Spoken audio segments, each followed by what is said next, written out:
উপমহাদেশের খ্যাতিমান শিক্ষাবিদ ও গবেষক হযরত খান বাহাদুর আহসানউল্লাহর ১৫০তম জন্মবার্ষিকী উপলক্ষে ঢাকা বিশ্ববিদ্যালয়ের ফার্সি ভাষা ও সাহিত্য বিভাগ এবং খান বাহাদুর আহসানউল্লাহ ইনস্টিটিউট যৌথভাবে আয়োজন করে এই আন্তর্জাতিক সেমিনার। ইবাদত সম্বন্ধে আমরা সকল সময় বলি, কিন্তু সৃষ্টের সেবা, মানুষের সেবা বলেন, সৃষ্ট কিন্তু একটি বড় জিনিস।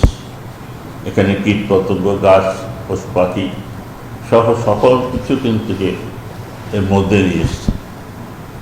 সেই সৃষ্টের সেবার সাথে স্রষ্টার ইবাদতকে নিয়ে এসছে। সুফিজমের মধ্যে দরবার, সুফিজম একেশ্বরবাদে বিশ্বাসী, কিন্তু প্রত্যেকটা প্রতীকে দ্বৈত মানে আছে, অর্থাৎ দ্বৈততা থেকে অদ্বৈতবাদের দিকে যাওয়া, দ্বৈততা থেকে ডুয়ালিটি থেকে নন ডুয়ালিটির দিকে যাওয়া, এটা সুফিজমের একটা যাত্রা। সেই যাত্রাটা করে সালিক।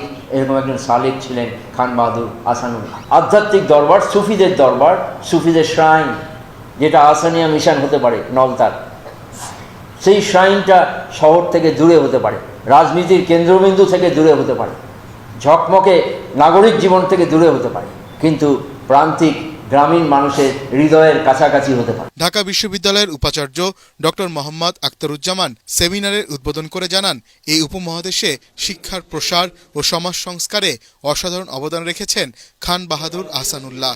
কাজ করে গেছেন অসাম্প্রদায়িক, মানবিক মূল্যবোধ ও অন্তর্ভুক্তিমূলক সমাজ বিনির্মাণে। তাকে বলা হয় যে he was instrumental in the establishment of the university of Dhaka, যে এইটা প্রতিষ্ঠার ক্ষেত্রে তিনি ইনস্ট্রুমেন্টাল ছিলেন। সেটি যে বলা হয় তার পিছনে সেটাকে যৌক্তিকতা হিসেবে কেন দাঁড় করানো হচ্ছে না, সুতরাং বোঝা গেল আমাদের কোথাও কোনো ঘাটতি আছে। যখন নাথন কমিশন গঠিত হইল, তখন কিন্তু মুসলিম সদস্যদের মধ্যে, মুসলিম নেতৃবৃন্দের মধ্যে, যে রেনেসা মুসলিম ব্যক্তিত্বদের মধ্যে একমাত্র খান বাহাদুর আহসানউল্লাহ এই ধরনের কমিটিতে প্রতিনিধিত্ব করছেন।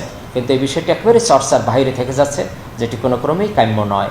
যে দর্শনটি মানুষের মধ্যে অসাম্প্রদায়িক এবং মানবিক মূল্যবোধ গঠনে সহায়তা করবে সেটি চাই, কারণ এর বিপরীতে অনেক কখনো কখনো দেখবেন কিছু উগ্র ধারা আছে, সেই উগ্র ধারাকে সেটি শক্তি প্রয়োগ করে দমন করার কোনো কারণ নেই, বরঞ্চ আহসানউল্লাহ, খান বাহাদুর আহসানউল্লাহর ন্যায় তা এই ধরনের মানুষদের যে জীবনচরিত, যিনি একজন প্রকৃষ্ট সুফি দর্শনের ধারক এবং যিনি একেবারেই নিজে চর্চা করেছেন এবং নতুন প্রজন্মের সাথে উপস্থাপনের জন্য অনেক প্রতিষ্ঠান করেছেন, সেই প্রতিষ্ঠানগুলোই আমাদের সামনে জাজ্জল্য উদাহরণ।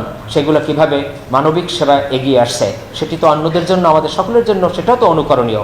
সেমিনারে বিশেষ কোনো ধর্মের মানুষের জন্য নয়, মানবতার কল্যাণে সবাইকে আত্মনিয়োগের কথা বলেন পিএইচপি ফ্যামিলির চেয়ারম্যান সুফি মোহাম্মদ মিজানুর রহমান।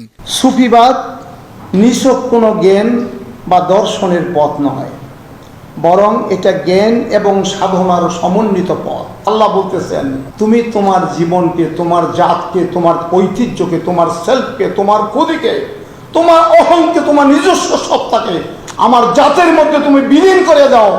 আমি মহা অস্তিত্বের সেই অস্তিত্বের সাগর থেকে তোমাকে এরকম অস্তিত্ববান করবো, এই পৃথিবী যতদিন থাকে তোমার নাম কোনোদিন মুছবে না। খান বাহাদুর আহসানউল্লাহ হুজুর নিজের জীবনকে আল্লাহর জাতের মধ্যে, তার ইচ্ছার মধ্যে তিনি বিলয় করেছিলেন, ফাঁড়া করেছিলেন, সেই জন্য আল্লাহ থেকে বকা দান করেছেন।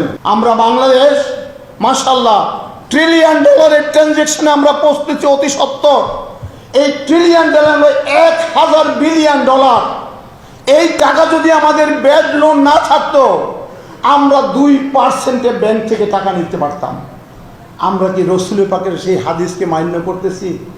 আমরা কি স্পিক দ্য ট্রুথ করি? আমরা কি ঠিক প্রতিজ্ঞা পূরণ করি? ফুলফিল ইউর প্রমিস আমরা করি না। Return whatever given to you for protection.